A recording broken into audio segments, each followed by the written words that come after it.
dans le pâturage, mais il va essayer d'aller chercher la brebis égarée. Et c'est quoi aller chercher la brebis égarée? Dans notre langage plus métaphysique, c'est d'enclencher, de tenter d'enclencher chez la personne, ou tout du moins de proposer une évolution spirituelle. Et là, vous pouvez peut-être lui sauver son âme. Vous sauvez la vôtre, parce que vous serez obligé de travailler, et vous sauvez la sienne. Et ça, c'est le rôle du prêtre, c'est le rôle du chrétien. C'est pareil, ça va permettre, ce suivi spirituel, de réaliser une délivrance plus stable. Pour mériter une délivrance stable, il est bon de retrouver la foi. Mais attention, pas la foi du charbonnier qui croit sans comprendre. N'oublions pas qu'aujourd'hui, nous devons croire, mais savoir pourquoi. À la limite, il s'agit d'une foi qui sera totalement différente. Travail sur le cœur et l'esprit, la compréhension et l'amour, et pas que l'un ou que l'autre. Et le problème de l'ésotérisme, c'est qu'il y a beaucoup de gens qui sont dans le mental, c'est bien, ils ont plein de connaissances, mais ils ne les mettent jamais en application. Il y a beaucoup de gens qui sont dans le cardiaque ou dans la sensibilité, c'est bien, ils ressentent plein de choses, ils peuvent faire des choses sans comprendre ce qui se passe. Celui qui a le cœur, il doit développer l'esprit, celui qui a l'esprit, il doit développer le cœur. Donc on doit toujours développer ce qui va nous manquer. Et c'est le plus dur, et c'est ce qu'on a le moins envie de travailler, puisque justement, c'est ce qui nous manque. Alors, le magnétiseur, qui a le cœur, je dirais, qui va être ouvert, lui, va travailler le magnétisme. Mais c'est pas le magnétisme qui va lui apporter sa plus grande force, c'est la métaphysique ou l'esprit, la compréhension des arcanes. Et puis celui qui est très intellectuel, très intelligent, en général, il va falloir qu'il arrive à descendre dans les plans plus bas pour faire descendre sa compréhension des plans spirituels jusque dans la matière, jusque dans la cellule, pour imiter Dieu. Parce que Dieu, il ne se contente pas d'une création spirituelle. Il enclenche sa création jusque dans la matière. Et la preuve, c'est qu'aujourd'hui, on a une table pour se poser, etc. Donc, comme je dois imiter Dieu, je vais faire descendre jusque dans la matière. Alors, c'est quoi aussi la catéchèse? C'est l'initiation chrétienne. Alors, c'est amusant de voir ces termes-là. L'initiation chrétienne des adultes, dont le but est de maintenir plein ce qui a été vidé. Alors là, c'est des notions qui sont plus, je dirais, qui vont plus loin, mais qui sont indispensables. Le seul problème, c'est que pour pouvoir expliquer au patient, à celui qu'on vient de délivrer, ce qui se passe, il faut soi-même être monté tout en haut et avoir compris, tout du moins en bonne partie, les arcanes de la philosophie de la création du monde. Donc soyez des théologiens opératifs. Donc les deux. Je vous demande de faire le grand écart entre le haut et le bas. C'est comme une arche, comme l'arche d'un pont. On fait le grand écart entre ce qu'il y a en haut et ce qu'il y a en bas. Et si on est tout en haut, c'est pas suffisant. Si on est tout en bas, c'est pas suffisant. Alors voilà, ça c'était les 5 phases d'une délivrance complète. Alors, comment ça se passe maintenant dans la pratique? Ça, c'est l'idéal. Dans la pratique, nous aurons toujours une préparation, c'est-à-dire un dialogue, un diagnostic, comme on a vu hier, avec les 3 S. Le premier S, c'est quoi? Je m'en rappelle plus. Sensibilité. Le deuxième? Symptômes. Et le troisième? Scénario, voilà. Donc sensibilité, symptômes, scénario. Ça, c'est la discussion préalable indispensable. Ensuite, le rite d'exorcisme et le dégagement des plexus, vous les enchaînez l'un après l'autre. La communion, si possible. La catéchèse, l'explication métaphysique, si possible.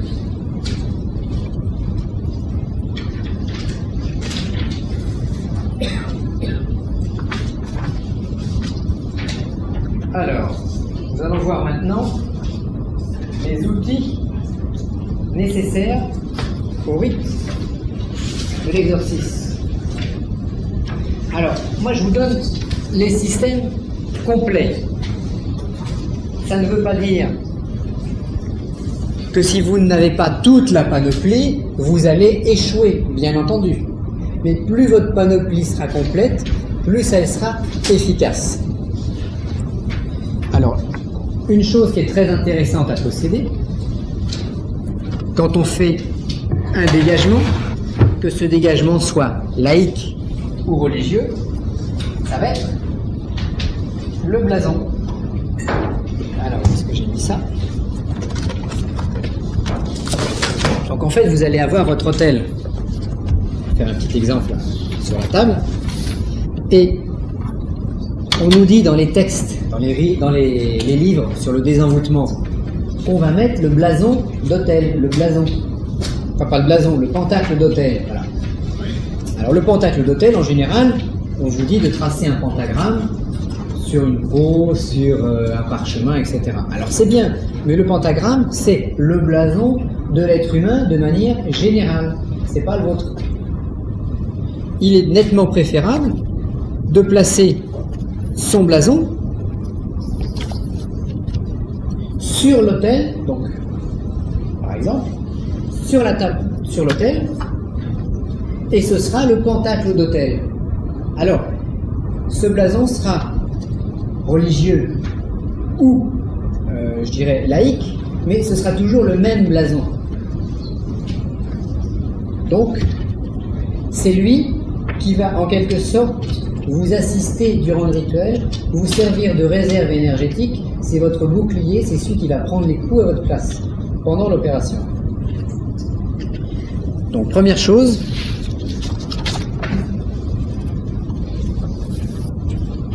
le blason. Alors, bien sûr, au préalable, j'ai oublié de vous dire, il faut une pièce, une table et une nappe. Bon, évidemment, il est préférable, quand vous faites une opération de dégagement, non de le faire dans votre oratoire personnel, mais de le faire à domicile, pour plusieurs raisons importantes. Première raison, vous évitez de polluer votre lieu personnel. Parce que si vous avez une personne chargée négativement, qui va venir dans votre lieu professionnel, vous allez opérer un dégagement. Vous allez tapisser les murs avec les nuisances, bien entendu. Quand la personne va repartir, elle va se sentir mieux, mais vous avez intérêt à ce moment-là, après chaque exorcisme, à réexorciser la pièce, à tout renettoyer. Par contre, si vous le faites à domicile, vous évitez ce désagrément pour vous-même. Vous ne chargez pas votre lieu. Bon. Deuxième élément, c'est que en faisant l'exorcisme à domicile, vous allez également nettoyer le lieu d'habitation. Bon. L'envoûté, il vit dans sa maison. Il a déjà tapissé les murs avec ses nuisances. Donc, vous n'allez pas tapisser davantage en faisant le rituel à domicile. Tout ce que vous allez pouvoir faire, c'est nettoyer la victime, et si vous êtes suffisamment aguerri, vous allez en plus faire du nettoyage au niveau de la maison. Donc, bonne raison pour aller faire ça à domicile. Troisième raison, qui va être plus une raison pratique et professionnelle, c'est que nous sommes tous régis par le principe de la paresse et du moindre effort. Donc si vous téléphonez à votre exorciste, vous dites voilà, je me sens pas bien, j'ai mal au foie, j'ai mal aux pieds, je suis fatigué. Et si votre exorciste vous dit bah écoutez, venez, j'habite à 500 km, venez me voir, bah vous allez dire faire 500 km dans l'état où je suis, non. Par contre, si c'est l'exorciste qui se déplace, ce sera plus facile. Alors, question, oui. Vous avez répondu là, parce que juste dit que c'est dégagement à domicile, on se retrouve avec des nuisances qui sont répondues dans Oui. Mais alors là, je vais compléter par les autres habitants, les lieux, les animaux et tout ça, les plantes. Est-ce qu'il y aurait un problème, par exemple, Alors, Voilà, question. Il est préférable, quand on dégage une personne, que tous les habitants de la maison sortent. Parce qu'on va quand même tapisser, du moins pendant le moment du travail, les énergies vont sortir comme une force d'explosion. Donc il est préférable que tous les habitants sortent. Il est préférable de faire également sortir les animaux de la maison. Bon, les plantes, je ne pense pas, parce qu'en général, si les plantes dépérissaient avant le nettoyage, après elles vont se sentir mieux. Mais on ne va pas faire un exorcisme avec toute la famille qui va assister assis en randonnion sur des chaises. Parce qu'on va retirer à l'un, on risque d'envoyer tout sur les autres. Surtout si chez les autres, il y en a un qui est plus sensible, qui va servir de paratonnerre, qui va servir de canal d'évacuation. Donc, il vaut mieux faire sortir tout le monde. Ou alors s'occuper de tout le monde. Mais même si on s'occupe de tout le monde, ils vont attendre, on va les faire tout le monde. Je ne vais pas dire on ne le fait jamais, mais on évite de faire un exorcisme avec plusieurs personnes dans la pièce. Sauf si parmi ces personnes, ce sont également des prêtres ou des exorcistes qui vont participer activement au nettoyage. Chez les gitans, c'est vrai qu'ils ont une manière particulière, ils font le cercle en famille. Voilà, après chacun peut avoir une technique différente, mais il sera toujours préférable d'éviter les phénomènes de transfert. Alors, vous avez la pièce, vous avez la table, vous avez une nappe blanche si vous voulez. Vous avez le blason, vous aurez besoin ensuite de l'épée ou de la dague rituelle. Alors vous allez dire c'est un exorcisme, on fait plus avec le... C'est plus efficace que le signe de croix. Donc, on va le faire. Donc l'épée ou la dague rituelle. Exemple de dague. Il faut une vraie dague, pas une dague ésotérique qu'on achète dans une librairie d'articles. Vous allez dans une armurerie et vous prenez une dague. Il n'y a pas tellement de règles à ce niveau-là, dès l'instant où la lame est droite. Il faut une lame droite à double tranchant parce que ça va représenter le feu. Un triangle très pointu est une symbolique du feu. Alors vous avez en armurerie des couteaux à lancer qui sont très bien parce qu'ils ne coûtent pas trop cher, ils ont un manche en caoutchouc. C'est une lame droite à double tranchant. Vous pouvez, bien entendu, si vous voulez mettre quelques décorations supplémentaires, entourer le manche de cette dague avec un petit cordonnet violet pour l'occasion, parce que c'est la couleur de l'exorcisme, ou rouge, ou blanc, ou noir, ou comme vous voulez. C'est pas tellement... La force n'est pas dans la dague que vous allez utiliser, elle est dans l'entraînement que vous avez. Donc, une dague. Celle-là, je l'ai trouvée dans une armurerie, elle est bien, elle est jolie, elle forme une croix en plus. Alors évitez bien sûr les crisses, par exemple qui ont des lames qui serpentent, évitez les choses trop spectaculaires, je dirais. Restez dans la simplicité et l'aspect pratique. Alors j'ai ma dague sur mon autel. Que vais-je avoir besoin ensuite ? Alors, les parfums.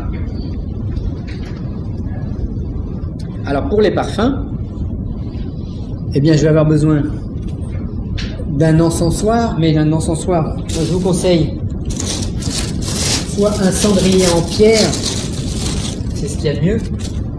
Bon, vous verrez tout à l'heure quand on fera la pause, je le mettrai sur la table. Bon, ça c'est une forme de cendrier avec un triskel breton. Après tout, c'est bien. C'est une pierre.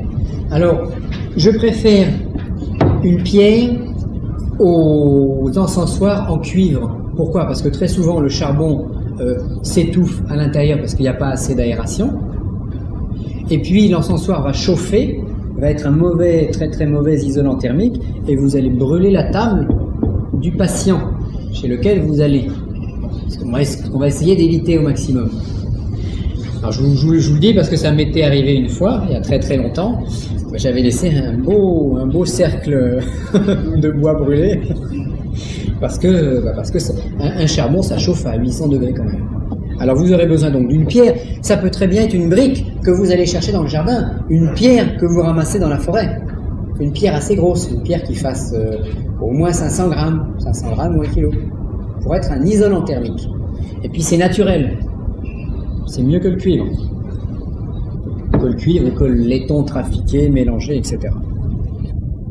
Donc, dans nos parfums, nous avons la pierre qui sert de brûle-parfum, nous avons les charbons ardents que vous achetez dans toute bonne librairie ésotérique ou dans tout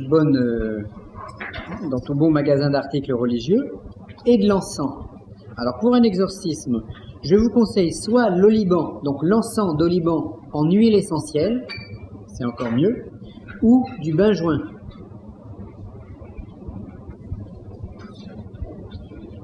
Benjoin c'est bien, oliban en huile essentielle c'est bien. Tout va être valable, je vous donne mes préférences. Après, on peut aussi faire brûler du millepertuis sur le charbon, mais c'est bien, ça dégage aussi. Le benjoin, c'est pratique d'utilisation, ça fait des petites pierres qui s'effritent, et il n'y a pas de carbonisation. Quand on prend de l'oliban, donc de l'encens d'oliban en larmes, qu'on trouve en librairie ésotérique, vous avez au début une bonne odeur qui se dégage, et après une carbonisation de l'encens. Donc après, ça sent moins bon. Moi, je préfère quelque chose qui sent bon du début à la fin. Le benjoin, il est assez facile d'utilisation. Si on a besoin que ça fume tout de suite, le benjoin, on l'écrase entre les doigts, on en fait de la poudre. Et si vous mettez la poudre directement sur le charbon, ça va tout de suite fumer. Donc, vous pourrez faire les différentes manipulations. Alors, vous aurez besoin aussi de luminaires. Alors, les luminaires, c'est les cierges. Les cierges ou les bougies. Alors, 2, 3... ou 5 cierges liturgiques. Alors les cierges liturgiques ou les cierges en cire liturgique, c'est une cire qui est composée à 30% de cire d'abeille. C'est préférable. Alors ce que je vous conseille, j'en ai pas amené ici, mais c'est de prendre des grosses bougies, des gros cierges, pas hauts, qui fassent une vingtaine de centimètres, mais qui soient assez épais. De cette manière-là, vous pourrez les réutiliser pendant des semaines, voire des mois. Ou alors, deuxième option, vous demandez à la personne chez qui vous allez intervenir d'acheter des cierges, donc des cierges minces, et après le rituel, vous laissez brûler chez la personne ces cierges. À ce moment-là, vous lui demandez d'en préparer 3, puisque la Trinité, 3 cierges, et une fois que vous avez fini votre rituel, vous laissez les cierges finir de se consumer. Ça va aider à dégager l'atmosphère de la maison ou du lieu. C'est un petit peu comme si l'exorcisme continuait, comme le moulin à prière des Tibétains. Ça continue par la combustion du luminaire. Vous aurez besoin, on n'est pas emmené ici non plus, je crois, vous aurez besoin d'un luminaire, on les a vus, un cristal de roche. Alors pourquoi un cristal de roche? Parce que le cristal a 3 fonctions bien particulières durant une cérémonie ou durant un phénomène énergétique. Le cristal de roche est un accumulateur d'énergie, c'est un amplificateur du rituel, et c'est un régulateur. Donc, le cristal de roche est un accumulateur. Donc, à la limite, s'il y a des miasmes négatifs, ils vont plutôt aller sur le cristal que sur vous. Deuxième point, le cristal est un amplificateur. Il renforce le champ énergétique du rituel. Donc, important à travailler. Et très, très oublié, je dirais, des religieux. Mais la pierre d'autel avait un rôle semblable, de cristal accumulateur. Parce que la pierre d'autel, qu'est-ce que c'était? C'était une pierre qui faisait peut-être une vingtaine de centimètres sur une trentaine de centimètres, qui était placé par le prêtre dans le logement, dans le creux de l'autel prévu à cet effet. Donc le prêtre qui arrivait dans une nouvelle chapelle, dans une nouvelle église, mettait sa propre pierre d'autel dans le logement et célébrait ses messes sur cette pierre d'autel, qui servait donc d'amplificateur et qui servait d'accumulateur. Alors quand vous avez une pierre d'autel sur laquelle a été célébré des centaines et des centaines de messes, donc d'eucharistie, donc de cérémonies théurgiques, elle est automatiquement chargée. Principe de l'accumulation. Voilà le cristal, donc on va le travailler autrement. Alors le cristal de roche, il va se charger. Alors vous allez le nettoyer après, par exemple sous un filet d'eau, ou vous laissez votre cristal 3 jours dans une rivière, c'est encore mieux.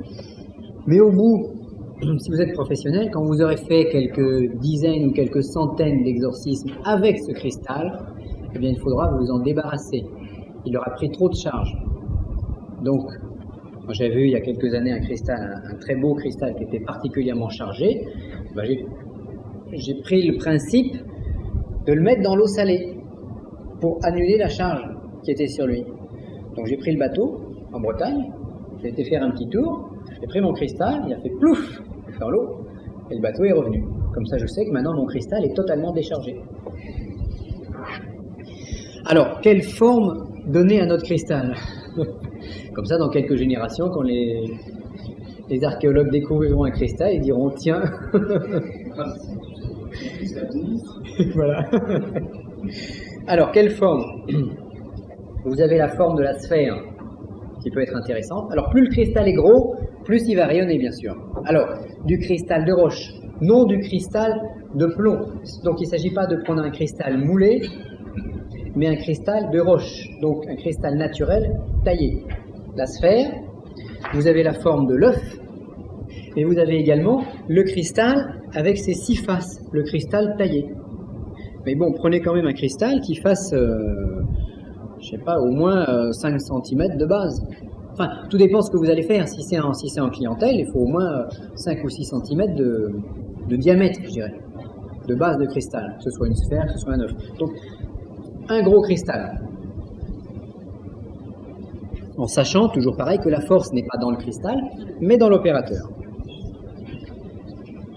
Et on aura besoin, 6e, du sacramentaire. Alors le sacramentaire, eh bien ce sera un cahier dont vous aurez écrit tous les textes à la main. Donc vous aurez la gentillesse de recopier le fascicule que je vous donnerai tout à l'heure. Bien sûr, les textes sont en latin. Vous recopiez à la main. Alors vous achetez, bon celui-là c'est un beau cahier Clairefontaine. Un peu abîmé, je le reconnais. J'aurais dû prendre quelque chose de plus solide, mais tant pis. Prenez quelque chose, surtout si vous le faites professionnellement avec une couverture solide, prenez un cahier qui soit un cahier cousu, et pas un cahier à spirale, parce que là vous allez déchirer toutes les feuilles. Et lui, il va se charger aussi, parce que quand vous allez prononcer vos rituels, à chaque fois vous allez ouvrir votre cahier. Alors évidemment dans le cahier, il ne faut pas regarder le mien, parce qu'il y a des traces d'encens, il y a des coulures de bougies, il y a un petit peu tout, parce que le fait de tourner les pages aussi avec les doigts pleins d'encens, ça finit par imprégner. Mais je suis sûr qu'il doit être chargé, si on donnait à quelqu'un de sensible qui mette les mains dessus, ce serait amusant de voir la réaction. Alors ça, ce sont les outils indispensables au désenvoûtement, à la prière de délivrance par un baptisé. Donc, à la limite, le blason, vous le remplacez, c'est nettement moins bon, mais vous le remplacez par un pentagramme tracé sur un parchemin. Si vous avez tout ça, vous pouvez effectuer validement des prières de délivrance, dès l'instant où vous avez quand même été baptisé. Bon, prière de délivrance que l'on va voir tout à l'heure, parce que le rituel, comme je vous disais, est le même. Si maintenant... Oui, question, oui.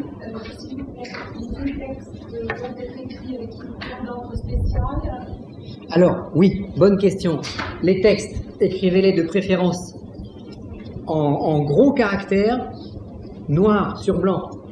Parce que, oui, noir sur blanc, donc écrit avec de l'encre de Chine noire sur un papier blanc. Parce que quand vous allez vous retrouver avec simplement la lumière des bougies et l'obscurité dans la pièce, et puis si en plus on porte des lunettes, il vaut mieux avoir le texte bien écrit. Au bout d'un certain temps, on finit presque par les connaître par cœur. Bon, je dis presque, parce que le but n'est pas d'apprendre le rituel par cœur. Le but, il est de se concentrer sur le texte en même temps que la lecture. Langue de Chine se charge peut-être plus facilement, mais à la limite, le sacramentaire, il va se charger naturellement. Bon, c'est un effet indirect. Comme le cristal, il va se charger de manière indirecte. Mais il faut écrire gros.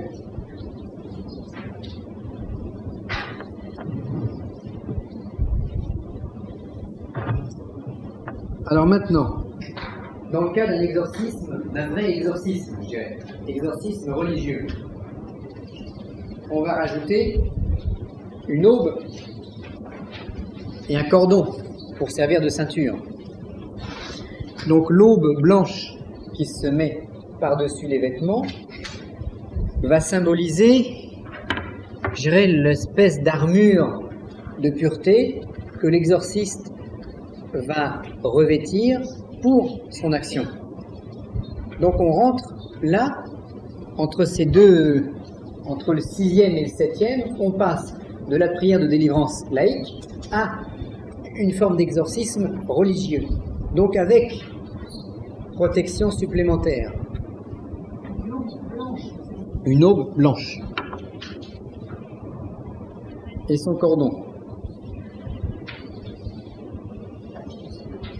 Est-ce que ça peut être mis dans ce qu'on a demandé de faire dès le départ ou seulement en numéro 7? Ah oui, au niveau du rituel. Non, vous le mettez dès le départ. D'accord. Dès le départ, vous êtes habillé en fonction de... Là, j'ai simplement séparé un petit peu, je dirais, le désenvoûtement qui va fonctionner par rapport aux exercices respiratoires, et puis après, l'aspect plus religieux, de manière à ce que chacun, au niveau du stage, puisse, en fonction de ce qu'il a entre les mains, ou de l'endroit où il veut s'arrêter, être opératif quand même. Donc le stage est opératif pour les laïcs, et ceux qui veulent aller plus loin. Ceux qui veulent aller plus loin, mettre un turbo sur le moteur. Mais le laïc a quand même un moteur. Est-ce que, en tant que laïc non autorisé sacrement, Mais baptisé, oui, on peut mettre, bon, je pense qu'on n'a pas le droit de mettre une aube. bon, Est-ce c'est... qu'on peut se prendre soit un vêtement blanc en coton et se le réserver à ça, en attendant d'aller plus loin dans un autre stage et d'évoluer différemment? Oui, bien sûr. Bien sûr. À la limite, personne ne va venir voir si vous mettez une aube ou si vous ne mettez pas une aube. L'aube va être normalement remise au baptême. Dans le baptême des adultes, bon, il y a normalement le baptême chrétien tel qu'il était fait au début. Bon, donc le postulant se dévêtissait complètement, allait dans la piscine des fonds baptismaux. Il avait, voilà, plongeon complet, immersion complète, et quand il ressortait, on lui donnait l'aube, qui était symboliquement l'entrée dans l'égrégore chrétien. Donc, à la limite, vêtements blancs, bon... On peut acheter une aube? Oui, communion, pareil, oui. À la limite, on peut acheter une aube. Bon, si...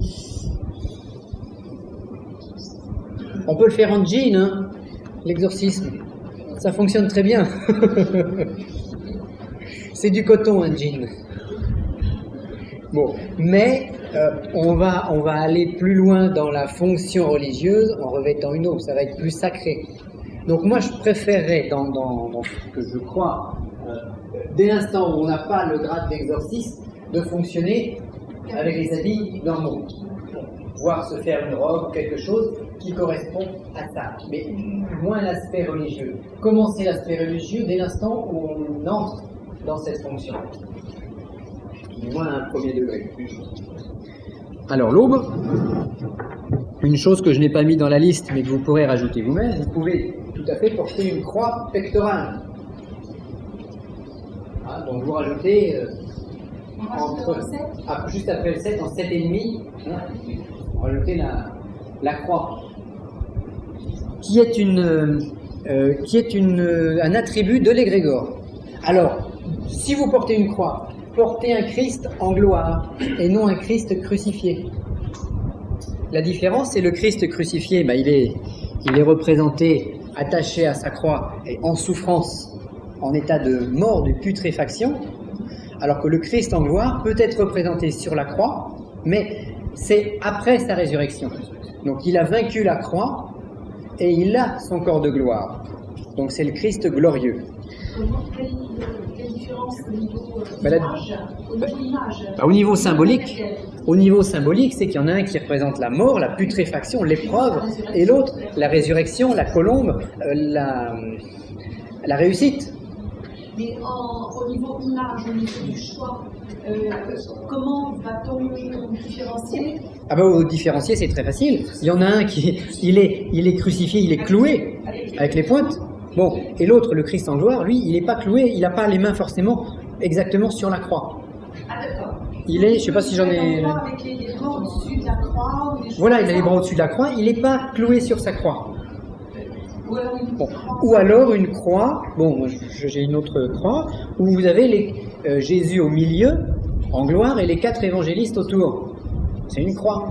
Il a la croix qui existe le avec... Oui.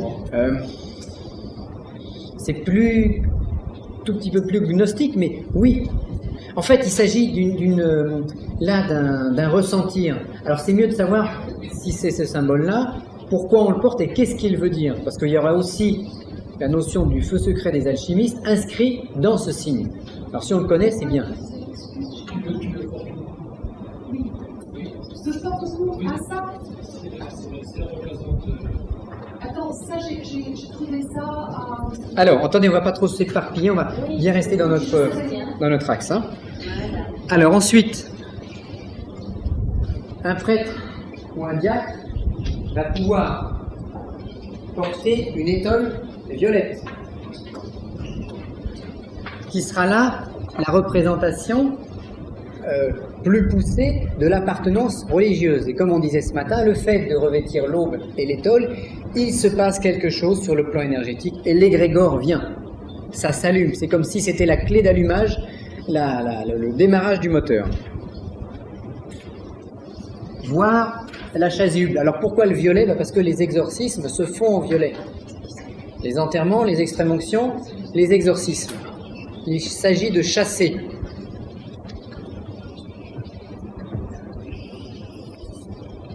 Et vous pouvez, c'est très conseillé, avoir sur l'autel, et ça fera très plaisir aux patients, un Christ en gloire.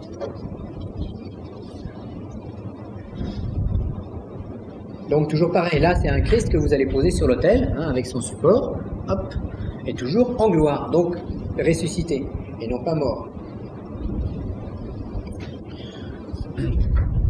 Je dirais, c'est presque une option pour l'efficacité. Mais c'est bien. C'est plus joli. Ça rassure tout le monde. Vous y compris.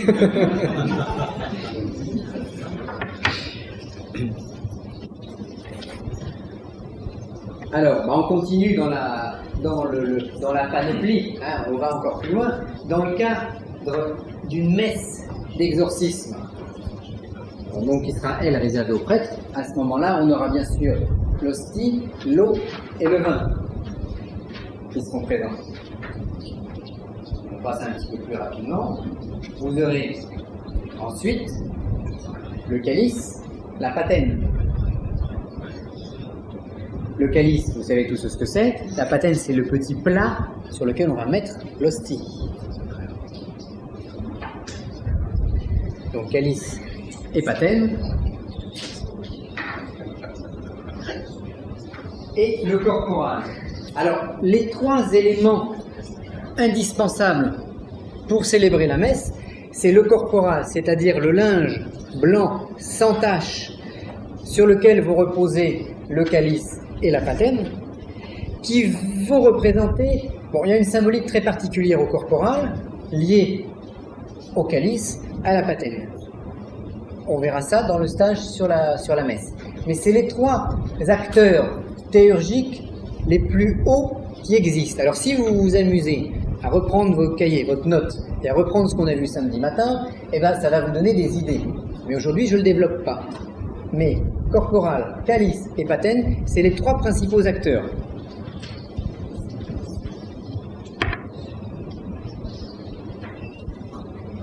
Alors après, vous pouvez également rajouter les huiles d'onction. Alors soit, à la limite, le 5 crème, si vous êtes prêtre, soit l'huile de millepertuis pour oindre les chakras de la personne. À la limite, l'onction sur les chakras ou sur les plexus, ça va être une forme de paix qui va être apportée, plus qu'un véritable dégagement. On ne dégage pas avec l'huile d'onction, c'est un support énergétique supplémentaire. Alors le problème de l'huile d'onction, si vous le faites à vous-même, aucun problème, vous êtes consentant, vous êtes d'accord. Mais si vous commencez à oindre les chakras ou les plexus d'une autre personne, à la limite, le coronal, tout va bien, le frontal aussi, jusqu'à la gorge, personne n'y voit d'inconvénient. Après, ça peut être mal pris, voilà.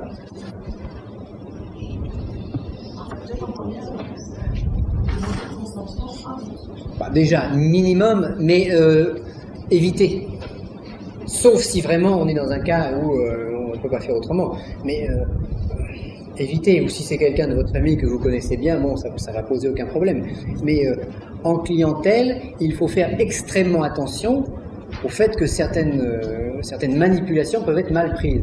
Alors c'est vrai que, on le verra tout à l'heure, mais un magnétiseur a le droit de magnétiser, mais il n'a pas le droit de manipuler.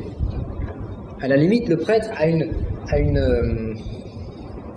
une couverture juridique supplémentaire, parce qu'en tant que prêtre, il peut avoir certains actes qui ne sont pas forcément reconnus au simple magnétiseur. Bon, on le verra tout à l'heure, parce que c'est un petit point qui peut être intéressant. Alors, dernière chose, en cas d'exorcisme du lieu, parce que vous pouvez très bien vous découvrir un lieu où, en plus du phénomène d'envoûtement ou de possession sur la personne, eh ben vous avez tout le lieu qui se trouve chargé. Et des fois, il faut dégager toutes les pièces. À ce moment-là, utilité du sel béni ou de l'eau bénite. Ah oui, tout à fait. Santé, ouais. Excusez-moi. Donc, sel béni ou eau bénite. Donc vous voyez qu'on ne l'utilise pas, en fait. À la limite, c'est presque facultatif dans un exorcisme. On s'appuie sur d'autres concepts que de projeter de l'eau bénite dans les yeux du possédé.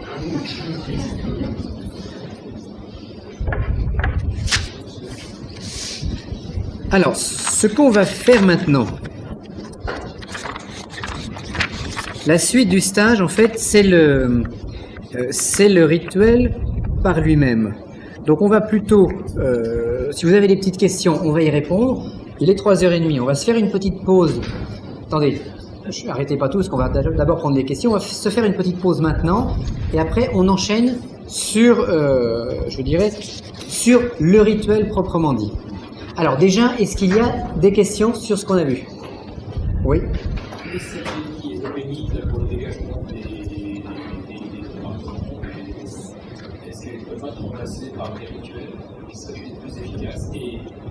Alors, de toute façon, s'il y a une projection, mettons, de sel béni ou d'eau bénite, ce n'est qu'en accompagnement d'un rituel, bien évidemment. En fait, le sel béni ou l'eau bénite n'est que la finalité physique du rituel d'exorcisme d'une pièce. Alors, pour exorciser une pièce, on peut très bien, et ça fonctionne de manière intéressante, pratiquer, donc entonner le psaume 2 en latin dans chaque pièce, et on termine par une projection de sel aux 4 coins de la pièce. Mais c'est pas le sel qui va exorciser, c'est le rituel que vous aurez fait avant. Le sel ne va faire que concrétiser par un geste et laisser une trace physique du rituel qu'on aura réalisé. Alors, on va vous... Parce que vous allez me poser la question tout à l'heure.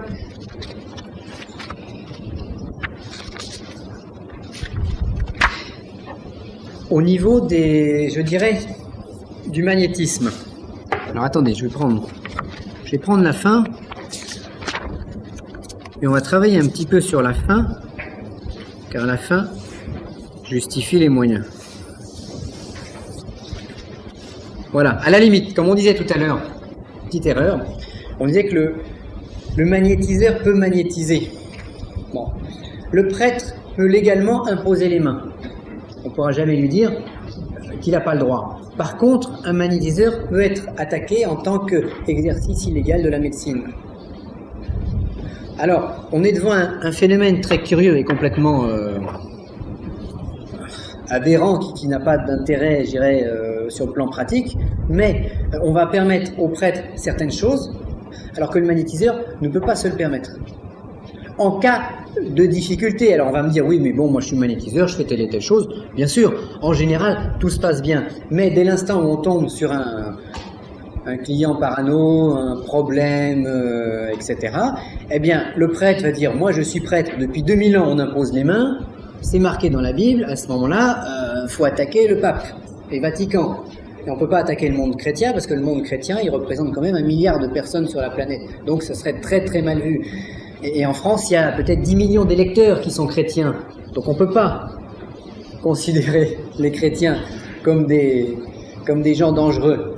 Donc il y a un blocage à ce niveau-là. Par contre, un magnétiseur tout seul dans son coin, on peut lui faire des reproches à ce niveau-là. Donc c'est pour ça que vous avez certains magnétiseurs qui travaillent en tant que prêtres. À la limite, il n'y a rien de changé par rapport à la méthode. Il y a du plus. Mais il y a en plus de cette énergie supplémentaire une couverture légale qui nous permet d'aller plus loin. Parce qu'il y a toujours une espèce de...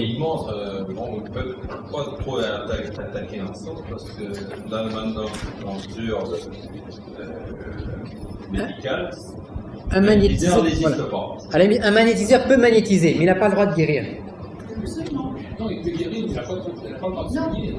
Oui, enfin bon, terminologie. Question, oui. Comment l'époux se procurer le CBU, le bénite, etc. Et est-ce qu'en attendant qu'on ait eu le temps, donc les 2 mois, 3 mois de cette fête de l'huile de millepertuis, oui, on peut acheter de l'huile de millepertuis autrement?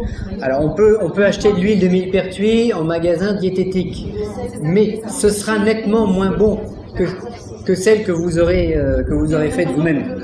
Bon, ce sera très faible comme puissance. Alors faut la mettre au soleil pour la charger. Il faut l'exorciser, la nettoyer parce qu'il y a des gens qui l'ont imprégnée. Bon, alors exorcisez-vous. On va tout exorciser avec le rituel qu'on va voir tout à l'heure, hein, parce qu'à la limite, vous pouvez exorciser votre huile, exorciser votre eau, votre sel, etc. Mais pour avoir de la vraie eau bénite, eh ben, il faut la prêtrise. Ou il faut connaître un prêtre qui bénisse cette eau. Et de l'eau bénite, c'est d'abord un exorcisme de l'eau, plus une bénédiction. Autrement, c'est de l'eau magnétisée. L'eau magnétisée, c'est bien. Mais c'est pas une eau bénite. C'est juste des petites... Alors le sel, pareil, c'est pas indispensable. J'aurais pas dû vous le mettre, hein. Pour pas... vous en avez pas besoin dès l'instant où vous faites vos respirations. Bon, ça c'est... Alors c'est pareil, l'eau bénite. Bah, prenez plutôt une eau pure, l'eau d'une source pure, à la campagne. Sinon, de l'eau minérale. Mais l'eau minérale, elle est morte. Elle a été en général passée au cobalt aussi, pour tuer toutes les petites bêtes qu'il y avait dedans. Donc l'eau minérale, à défaut, évitez l'eau du robinet qui est pleine de chlore. Alors on va se faire, s'il n'y a plus de questions, on se fait une petite pause. On essaye de recommencer à 4h moins le quart, donc 10 minutes de pause. Et puis, on voit le rituel.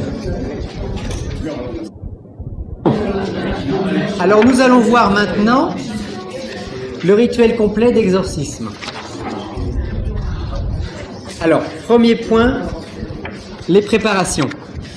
Alors, vous allez avoir ce rituel en détail dans le fascicule qui vous sera donné à la fin du stage. On va essayer de finir vers 18h pour ceux qui ont un train à prendre. Bon, Si vous deviez partir avant, à ce moment-là, vous venez, discrètement, je vous donnerai le fascicule, et puis si vous avez des questions, vous pourrez toujours les poser par téléphone. Alors, première partie, préparation de l'exorciste. On l'a déjà vu, entraînement énergétique de l'opérateur, éviter de manger dans les 4 heures qui précèdent le rituel, donc sans être totalement à jeun, il ne faut pas être en état de faiblesse, il vaut mieux éviter de faire un rituel tout de suite après manger. Mais c'est encore plus négatif d'être en état de jeûne complet. Donc je ne vous conseille pas, sauf cas particulier ou sauf si vous avez un bon entraînement, de faire un exorcisme avec un jeûne qui précède. Parce qu'il faut que l'âme noire soit puissante pour faire le dégagement. Vous devez de préférence avoir des vêtements au coton. Alors vous évitez les montres, les bracelets, les ceintures, les chaussures, les objets métalliques. Et même chose pour le patient. Donc le patient doit être habillé de tissus non synthétiques. Vous allez vous orienter face au nord. Pourquoi? Eh bien parce que le nord est la direction opérative. L'aiguille de ma boussole m'indique qu'il y a une masse magnétique, une masse de magnétisme plein nord. Donc on ne se dirige pas à l'est, comme dans les rituels plus symboliques, mais au nord. Les Égyptiens avaient les pyramides orientées nord-sud. Les premières églises chrétiennes avaient l'autel face au nord. Donc on reprend la vieille tradition. Alors, face au nord, vous pouvez préparer, comme on a vu tout à l'heure, 3 bougies blanches. Le brûle-parfum, les charbons ardents, l'encens, la dague rituelle, le cristal de roche, le sacramentaire, éventuellement le blason. Alors, toujours dans les préparations, vous commencez par allumer les feux. Vous allumez les bougies, vous allumez le charbon ardent. La pièce doit être dans une demi-obscurité. Alors on n'a pas besoin d'une obscurité totale, mais pour réaliser un rituel suffisamment magnétique, on va tirer les rideaux, on va quand même fermer les volets. Le patient sera toujours assis sur une chaise, de préférence en bois. Alors pourquoi il doit être assis? Parce que ce sera plus facile de travailler sur ses chakras s'il est assis. Parce que si c'est un grand, moi je suis plus petit, je vais avoir du mal quand je vais vouloir travailler sur son coronal.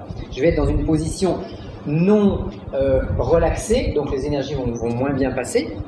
Et puis si jamais il a une petite faiblesse au moment du rituel de dégagement, s'il est assis, il ne tombera pas.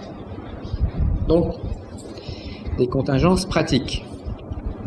Alors le patient sera assis sur une chaise de bois face à l'autel, légèrement en arrière et sur la gauche, pour que vous puissiez vous manœuvrer. Alors, pour ouvrir le rituel d'exorcisme, vous allez commencer par faire quelques respirations profondes. Alors bien sûr, le matin, vous avez fait votre heure ou vos 2 heures de respiration. Et quand vous allez démarrer, voilà, exactement, on va se remobiliser énergétiquement. Donc,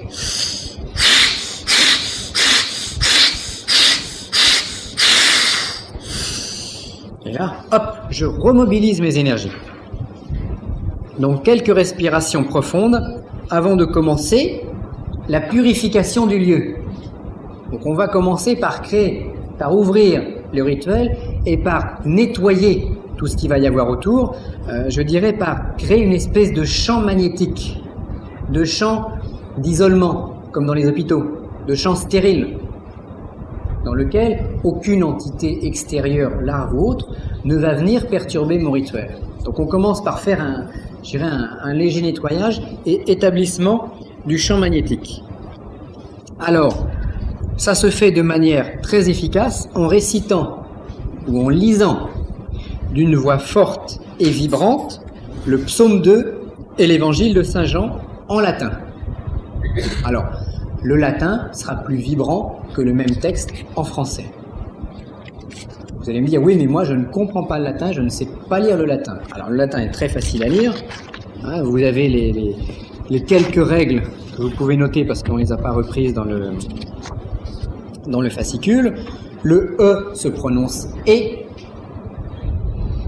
Donc le E se prononce E. Le U se prononce OU. Toutes les lettres se prononcent. C'est-à-dire que si on dit, mettons, Bernard et Bianca, eh ben on va dire Bernard et Bianca, au lieu de et. Donc toutes les lettres se prononcent.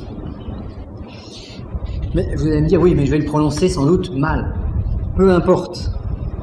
Parce que ce qui va compter, c'est la vibration qui va passer. On va se servir en fait des textes latins comme d'un vocable, comme d'un mantram, comme les mantrams tibétains, destinés à servir de support à une vibration.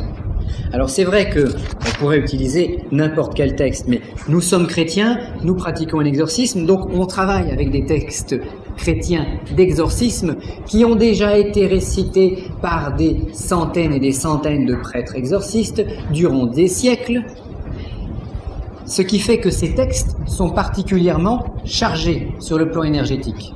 Donc non seulement il y a la vibration que je vais faire passer dedans, mais en plus il va y avoir la résonance avec l'égrégore. Alors donc, après les préparations, psaume 2, évangile de Saint Jean.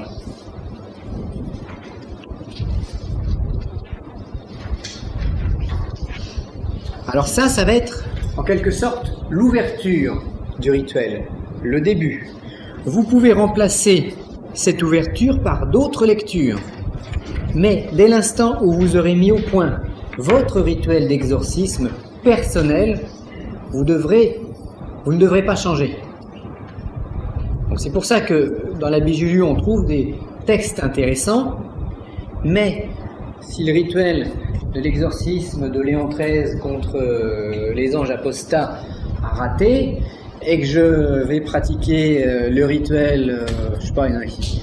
Hein, vous avez l'autre rituel qui suit contre les mauvais esprits de la terre et de l'au-delà, et puis ça rate, et puis je vais faire un autre exorcisme. Non, quand vous avez un exorcisme entre les mains, quand vous avez un outil, vous allez continuer à utiliser le même outil. C'est avec celui-là que vous serez le plus efficace. Donc si vous préférez remplacer le psaume 2 et l'évangile de Saint Jean, par exemple, par la litanie des saints, faites-le. Mais après, tenez-vous à cette litanie. Nous pouvons également remplacer cette ouverture par d'autres psaumes, par d'autres lectures, toujours en latin. Ce que je vais vous donner, c'est un exemple de rituel opératif que j'ai pratiqué pendant des années et qui a donné de bons résultats. Mais à vous, si vous le désirez, d'y mettre votre propre main. Mais n'oublions pas que l'exorcisme est une technique répétitive. C'est pas une technique d'évolution spirituelle, c'est une technique d'aide, de délivrance. Donc répétitive, c'est un métier. C'est comme celui qui va, je sais pas, le conducteur de bus. Bon, pardonnez-moi la comparaison, mais le conducteur de bus, il a l'habitude de faire son trajet. Et plus il a l'habitude de faire son trajet, moins il va risquer un accident. Plus il va emmener ses passagers de la meilleure manière qui soit. L'exorciste, c'est pareil, c'est un travail répétitif. Vous pouvez également pratiquer l'ouverture par la lecture de certains évangiles. Bon, alors l'évangile de Saint Jean, c'est un évangile, vous en avez d'autres. Je vous conseille toutefois ces textes parce qu'ils sont chargés de nature d'exorcisme. L'évangile de Saint Jean a par exemple été très longtemps prononcé à la fin de la messe, comme fermeture. Bon, il l'est toujours dans certains cas, mais de moins en moins. Alors, psaume 2, donc l'évangile de Saint Jean, on y reviendra tout à l'heure. Après, vous avez résurgence des nuisances, c'est-à-dire que, comme on l'a vu à l'instant, votre patient va se concentrer sur tout ce qui ne va pas, sur les problèmes qui sont qui sont la résurgence de ce phénomène d'envoûtement, qui sont la conséquence de l'envoûtement. Donc résurgence des nuisances, le patient se concentre sur le mal, sur ses problèmes, sur ses difficultés, sur ses angoisses. Il faut que ce soit une concentration la plus émotionnelle possible. Si à la suite de cette concentration, votre patient pleure à chaudes larmes, c'est bien, c'est-à-dire qu'il est complètement dedans. Donc, il fait ressurgir ce phénomène inconscient à fleur de peau, à fleur de plexus ou de chakra, ce qui va vous permettre une meilleure prise sur ce qui va se passer. Alors pendant que lui est en train de se concentrer sur ses nuisances, vous allez par exemple réciter, lire en latin le psaume 72, qui est un texte un petit peu plus long que les deux premiers, qui vous oblige à vous concentrer sur un texte, à la limite dans une langue difficile. Vous allez y faire des erreurs, peu importe, et vous concentrez. Vous n'êtes pas concentré sur le patient, là, vous êtes extérieur au patient. Donc, toujours d'une voix grave et lente, vous entonnez le psaume 72. Donc, sur le petit fascicule, je vous explique que l'envoûté doit donc faire remonter ses angoisses, ses craintes, penser à ses ennemis, imaginer le pire, se plonger entièrement dans les événements négatifs ou terribles qu'il est en train de vivre. Alors, durant cette phase assez dangereuse, l'opérateur ou l'exorciste reste concentré sur son texte et ne prête aucune attention à son patient. Vous ne vous occupez pas de l'autre qui est en train de pleurer. Vous commencez pas à dire « Oh mon pauvre, tu pleures, qu'est-ce qui se passe ?» Parce que sinon, vous ratez votre exorcisme. Donc vous faites. Il ne s'agit pas non plus de vouloir que l'exorcisme réussisse. Il s'agit de le faire. Donc l'exorciste, et ça ce sera difficile pour les gens sensibles, l'exorciste doit rester indifférent au mal du patient. Il m'a raconté pendant 1 heure ou 2 heures tous les problèmes qu'il avait. J'ai tout en géré sur le plan du mental ou sur le plan de la mémoire. Après, j'oublie tout et je vais effectuer le dégagement. Je ne veux pas que le dégagement fonctionne. Je le fais. Et c'est une attitude mentale extrêmement importante à avoir.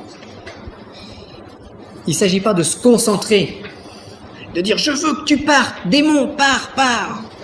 Non, il faut le chasser. Donc, l'exorciste reste indifférent au mal et à la souffrance afin d'être plus efficace, comme un chirurgien. Un chirurgien qui va opérer une appendicite, s'il commence à avoir des nausées à la vue du sang, c'est un mauvais chirurgien. S'il commence à se dire « Mon Dieu, si je le rate, qu'est-ce qui va se passer ?» Oui, le chirurgien, il n'est pas là. À ce moment-là, l'infirmière est là pour ça. Hein. Oui. Il donne les bistouris à l'infirmière et puis continuez. Donc l'opérateur, l'exorciste, doit être un professionnel et non un émotif. Et ça peut être difficile. Alors donc face à l'autel, l'opérateur entonne le psaume 72. Je vous le lirai tout à l'heure, comme ça. S'il vous plaît, Oui. l'exorciste doit être derrière le patient, puisqu'on a dit que le patient est assis face à Alors, le patient. l'exorciste se tient. Le patient. Oui, un patient. Vous n'avez pas une chaise qui... Oui, ça peut être ça. Ouais, mais elle est là, il y a tout le truc Tu veux en dessus. la valise? Bon. Alors, le patient. De toute façon, tout à l'heure, on fera une petite expérience. Donc, le patient, il est là. Il est assis sur la chaise. Puis l'opérateur, il va être face à l'autel. On fera une démonstration tout à l'heure en temps réel pour voir un petit peu comment ça se passe. Sans trop... On tourne le dos au patient, voilà. Alors, S'il veut vous frapper, le nord est là. Mais s'il veut nous frapper...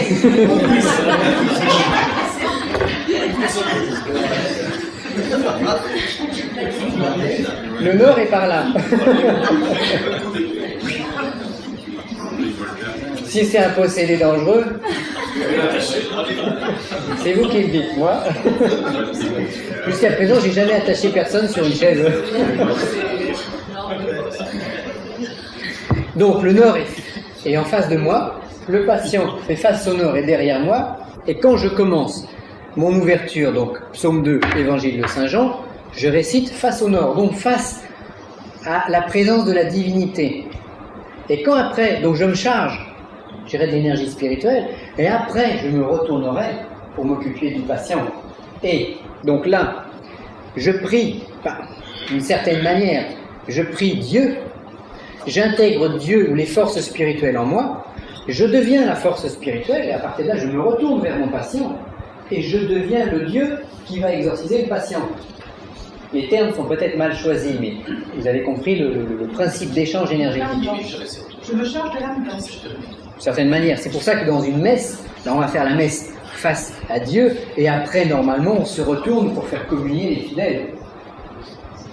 C'est le sens des énergies, le sens de circulation, le sens de passage.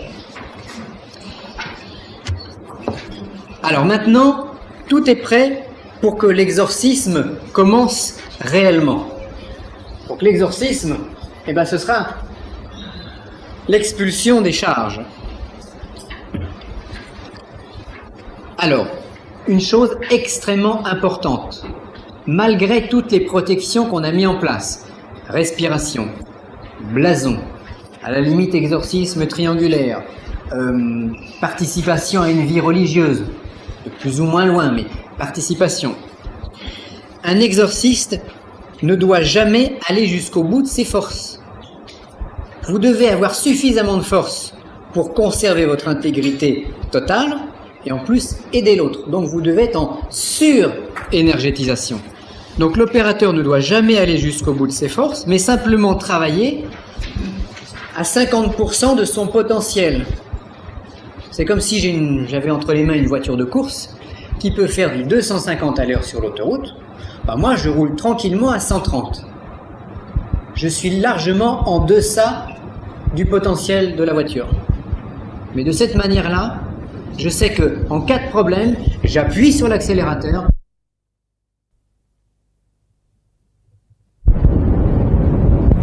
Bébé entre guillemets, rapidement, de manière efficace, comme un karatéka. Un coup, une vie. Là, en quelques, on verra le temps qu'on va y passer, en quelques temps, vous devez avoir réalisé un premier travail. Alors, les charges négatives vont automatiquement se retourner contre l'exorciste, qui doit garder sa réserve de sécurité, donc son potentiel énergétique. C'est pour ça qu'il ne faut jamais exorciser en se concentrant, en suant à grosses gouttes, en étant complètement en vibrant dans l'exorcisme. Parce que là, on s'y met émotionnellement. Et si on est dedans émotionnellement, on est branché en ligne directe. On a les doigts dans la prise électrique. Si jamais quelqu'un appuie sur l'interrupteur, ça fait pchit et vous prenez la charge. Donc jamais à fond, jamais dans un état émotionnel. C'est pas un combat personnel que vous livrez. À la limite, on va dire, je suis un peu méchant, mais à la limite, si le possédé reste possédé, c'est tant pis. C'est dommage. Mais vous avez raté votre exorcisme. Oui, vaut mieux rater votre exorcisme que vous retrouver sur la chaise. Hein? Attention, on prend ça sous le sens amusant, mais ça, c'est des règles. Parce qu'après, si vous êtes possédé à votre tour, il va falloir qu'on vienne vous voir.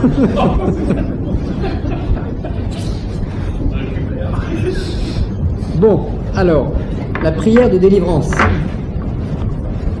Votre sacramentaire dans la main gauche. Votre sacramentaire dans la main gauche. Alors, où est-ce qu'on en est là? On en est à la prière de délivrance. Peu importe. Donc, l'exorciste fait maintenant face à son patient. On le refera tout à l'heure une deuxième fois pour que vous visualisez bien les choses. Sacramentaire dans la main gauche. L'exorciste est face au patient. La main droite au-dessus de la tête de la victime. On va commencer par le coronal, mais on va commencer par une prière de délivrance. On y va doucement dans l'intensification énergétique. Et ensuite, en visualisant à chaque vocable une lumière blanche et puissante qui traverse de haut en bas la colonne vertébrale du patient. Donc vous avez la main droite au-dessus. Pourquoi la main droite? Parce que la main droite, c'est la main qui envoie l'énergie. C'est pour ça qu'on a le plomb dans la main droite. La main sur la tête, vous allez donc prononcer les vocables qui vont suivre, qui sont dans la prière de délivrance. Et vous allez à chaque vocable appuyer le son émis par la visualisation d'une énergie blanche qui descend du coronal au sacrum, qui descend à travers la colonne vertébrale vers le bas pour nettoyer. Donc, vous représentez la divinité qui envoie la lumière. Alors, il faut que cette décharge d'énergie, vous l'ayez acquise préalablement. Alors, dans ce cas-là, si l'exorciste est prêtre, il placera en plus les deux parties de son étole sur les deux épaules du patient, de manière non plus à l'avoir que sur le plan de la colonne vertébrale, mais en plus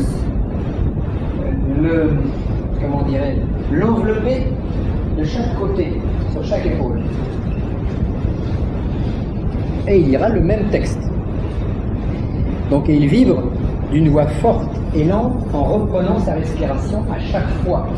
On utilise les noms des divinités qui sont en grec, en latin, en hébreu, etc., comme des vocables. Et vous devez habiter votre vocable. Alors ce sera, au-dessus, ce sera. Donc, à chaque vocable, vous reprenez la respiration. Donc c'est.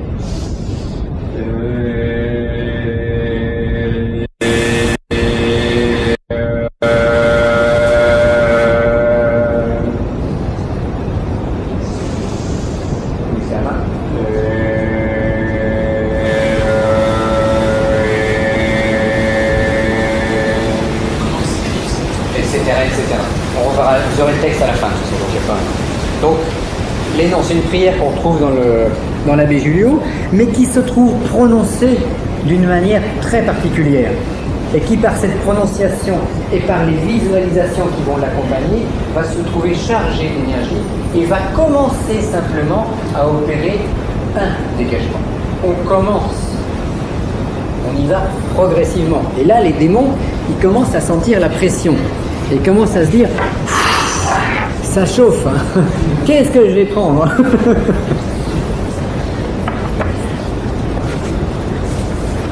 Donc, on commence l'expulsion des charges négatives. Alors, ce que j'ai oublié de vous dire, c'est que à partir de là, votre patient essaye de vider son esprit. Votre patient ne doit plus penser à rien.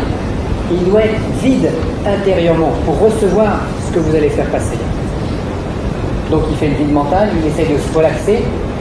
Vous lui conseillez éventuellement de regarder la flamme d'une bougie pour entrer dans une espèce, pas d'hypnose, mais dans un état un petit peu second, un état relaxé, un état de détente, un petit état sophrologique. S'il sait se mettre en relaxation, vous le faites mettre en relaxation.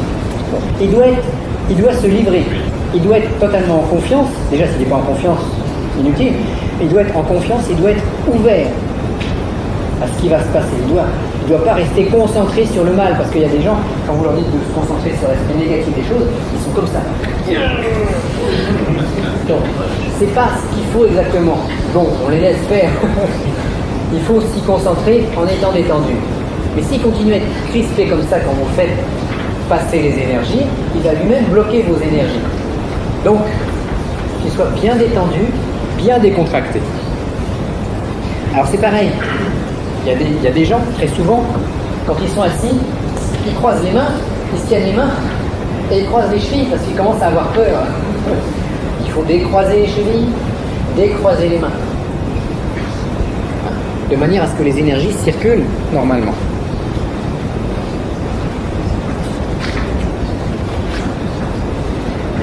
Ensuite, après l'expulsion, la première expulsion des charges,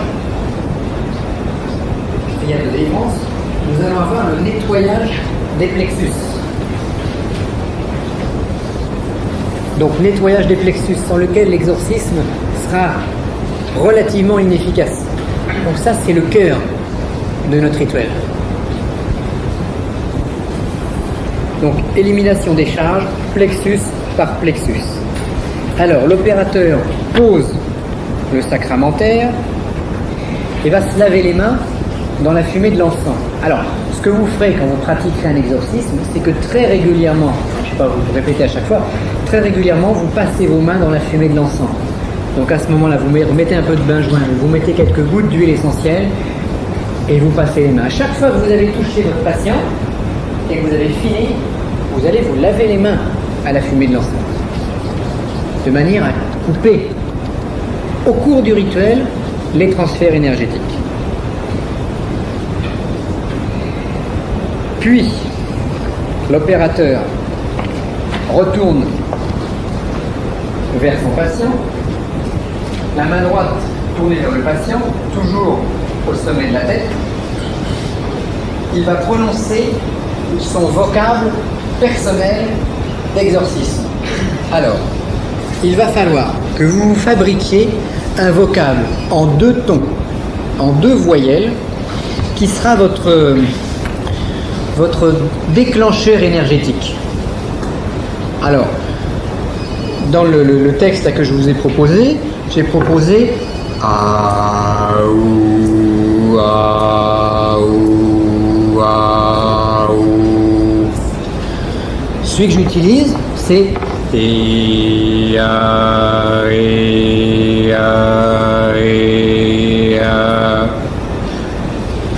celui que j'utilise n'est pas forcément le meilleur.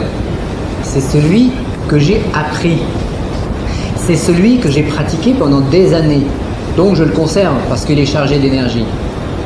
Mais aujourd'hui, j'aurais préféré A-OU. Pourquoi? Le A correspond au coronal et le OU correspond au sacrum. Donc le A, c'est l'éther, le OU, c'est la terre. Donc A-OU, A-OU, A-OU, c'est bien. Mais vous faites ce que vous voulez. 2 voyelles que vous allez prononcer alternativement. Et ces 2 voyelles, une correspond à quelque chose qui est en haut, l'autre correspond à quelque chose qui est en bas. De cette manière-là, quand vous allez prononcer ce vocable, vous allez intérieurement et au niveau de la visualisation faire la chose suivante. C'est, mettons, Aou, Aou, Aou, Aou. Dans le cas qui m'est personnel, ce sera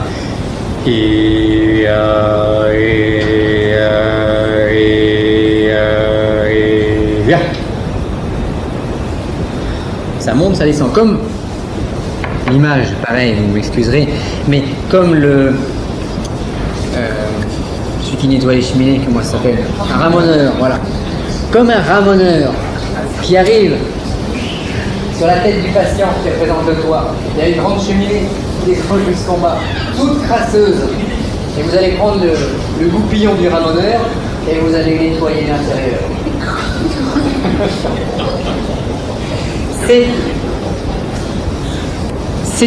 C'est opérationnel.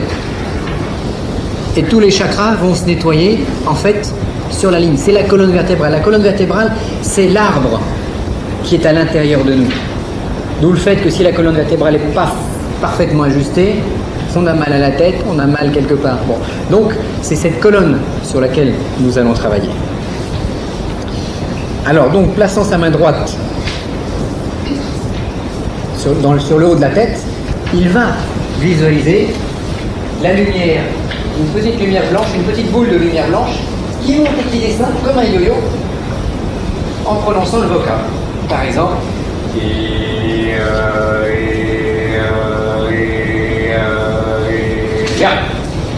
on expulse vers le bas, vers le sol. Alors ça, vous réalisez ce dégagement du coronal. 3, 4 ou 5 fois, en prenant bien votre inspiration à chaque fois. On va se relever ça, hein.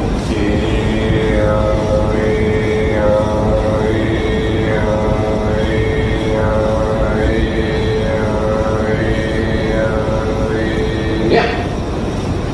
Quand je commence à voir ma capacité respiratoire qui diminue, quand j'arrive vers le fond, je fais le yard pour dégager. Si je le dégage en remontant, je me le reprends. On est d'accord, je le dégage en descendant. Parce que le but, c'est pas de transférer la négativité sur vous, c'est de l'expulser vers l'extérieur. Ensuite, nous allons commencer à travailler sur les autres chakras. Donc, je vais placer ma main droite, toujours alors. Donc mon patient est là, légèrement sur la gauche. L'autel est ici, hein, le charbon, les bougies, etc. Je me mets légèrement sur la gauche de mon patient.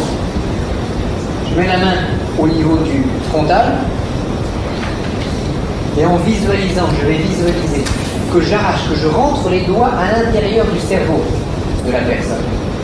Que j'arrache des racines noires et nauséabondes. Que j'arrache comme une plante négative, des ronces. Chacun dans votre imaginaire personnel, il faut visualiser cette négativité. Donc j'arrache des racines noires et nauséabondes que je vais fortement retirer et projeter sur la flamme d'une bougie pour les brûler. Tout en faisant toujours mon vocable. Donc ça va donner la chose suivante, par exemple.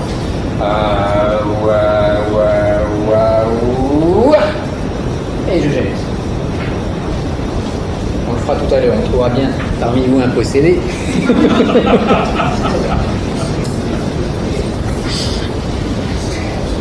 De 3 à 6 fois. Vous faites ça de 3 à 6 fois. Hein, vous ne vous épuisez pas dans le rituel. Vous le faites de manière forte, de manière violente, avec un mental guerrier, comme on a vu hier, pas avec un mental. On ne prie pas Dieu à cet instant de dégager la personne.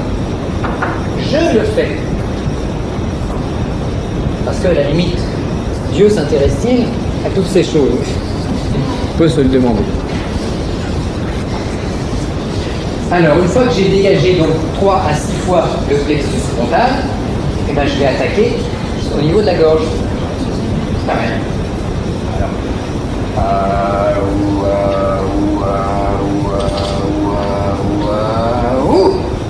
Sur la flamme d'une bougie. Alors si j'ai 3 bougies, eh ben, je fais alternativement la numéro 1, la numéro 2 et la numéro 3. Et éventuellement, si je veux refaire un tour, si je sens qu'il y a des charges négatives, je fais un tour. 1, 2, 3, ce qui fait 6 nettoyages. Alors vous allez vous apercevoir, si vous êtes un petit peu sensible, que vous sentez que vous arrachez presque réellement quelque chose. Alors très curieusement, par exemple, quand vous étiez sur le coronal, il ne se passe rien. Le frontal, rien. Vous n'avez rien l'impression de retirer. Et puis la gorge, oui. Vous avez l'impression de retirer des choses nauséabondes, des choses qui à la limite peuvent vous donner la nausée, des choses désagréables. Donc c'est que vous êtes en train de travailler réellement sur quelque chose. Après, on va attaquer le cœur, plexus du cœur. Alors le cœur, vous savez que vous avez le haut du sternum, donc le début, vous avez la cage thoracique, et vous avez le début des os au-dessus du plexus solaire. Donc vous prenez le haut de ces os-là, et vous décalez de 2 doigts sur la gauche. Et vous avez à peu près la position du cœur. On va dégager le cœur en tant qu'organe. Donc on va imaginer que l'on glisse ses doigts jusqu'à l'intérieur, juste dans le cœur, et qu'on va ramener des choses négatives et noires que l'on va projeter violemment sur la bougie. Alors, toujours pareil.